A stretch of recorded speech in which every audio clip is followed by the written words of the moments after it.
بچوں کی تربیت کرتے وقت والدین سے اکثر ایک کمیونیکیشن مسٹیک ہوتی ہے جس کی وجہ سے بچہ اپنی زندگی میں ناکام ہو جاتا ہے۔ اس کمیونیکیشن مسٹیک کا نام ہے تنقید۔ مثال کے طور پہ کہ تم فلاں کام کر نہیں سکتے، میتھ تو تمہیں تو آتا ہی کچھ نہیں، تم تو فیل ہو جاؤ گے، انگلش تم نہیں پڑھ سکتے، یا فلاں گیم ہے وہ تم کھیل ہی نہیں سکتے۔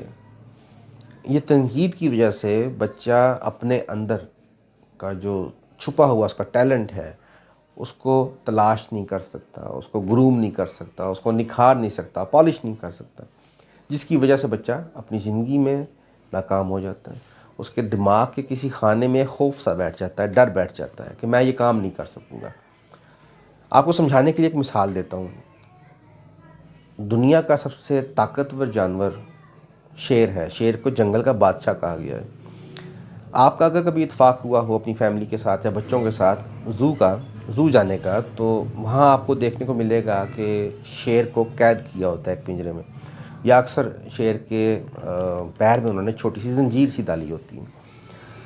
اب اتنی طاقت ہونے کے باوجود، بے تحاشا بے انتہا طاقت ہونے کے باوجود، شیر اس زنجیر کو توڑ کے بھاگنے کی کوشش نہیں کرتا یا اس پنجرے سے باہر نکلنے کی کوشش نہیں کرتا۔ اس کی وجہ کبھی سوچی آپ نے؟ جب وہ شیر چھوٹا تھا تب اس کے پیروں میں وہ زنجیر ڈال دی گئی تھی۔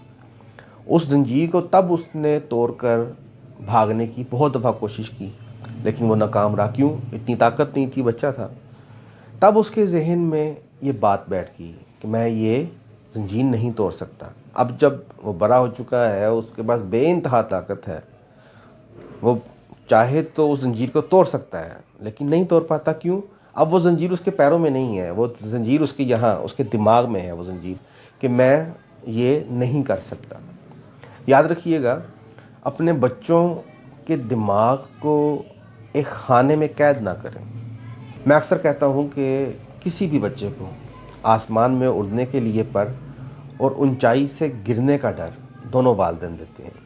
اب یہ فیصلہ والدین نے کرنا ہے کہ آپ اپنے بچے کو اونچی پرواز لینا سکھانا چاہتے ہیں یا پھر اس کو اونچائی سے گرنے کا خوف، ڈر دینا چاہتے ہیں۔